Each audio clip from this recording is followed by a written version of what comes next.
what's starting to happen is that people are realizing in this age of automation, we need to double down on human capital.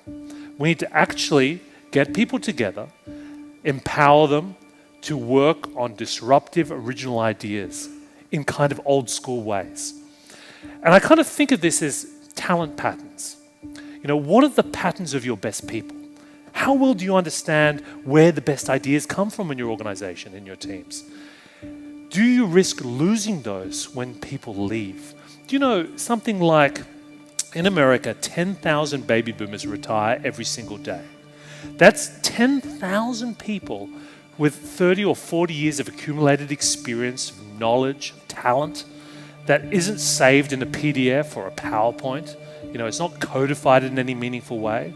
These are exactly the kinds of people, when they leave your partnership, they leave your organization, you've got to find a way of taking those knowledge and relationships and, training machine learning algorithms with it. Because if you let that leave, you're literally letting value and intellectual property leave your organization. That's really where the next wave of productivity is going to come from humans, not machines. In the next 10 years, there's going to be professions and jobs and roles in your organization which have never existed before in history. We don't even know what we're hiring for, but you know that there's a mindset of a person who's going to be able to adapt to that new positional situation. I'll give you a simple example, like astronomy, right? This is being totally changed with data at the moment and artificial intelligence. I mean, the Kepler mission was sort of a new telescope which was designed to see the universe with data. But the problem is this generated a hell of a lot of data, more than any human could handle.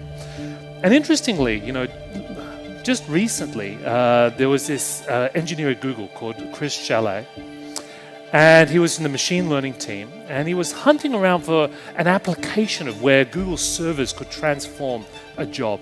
And he came across this guy called Andrew Vanderberg, who I interviewed, who was at the University of Texas in Austin.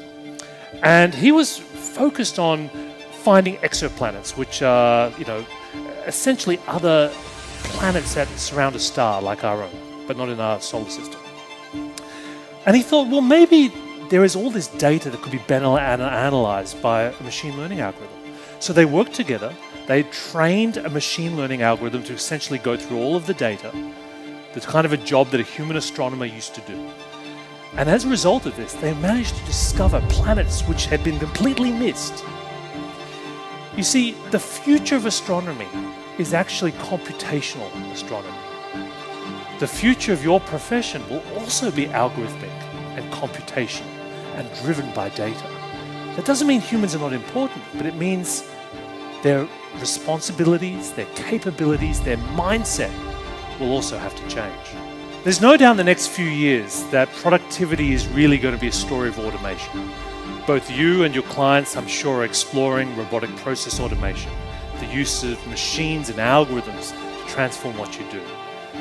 But this is just the start of the story, because we're going to get to the point where if something can be automated, it will be automated. But then what? What's going to separate your organization from anyone else? And that's really where human beings come in.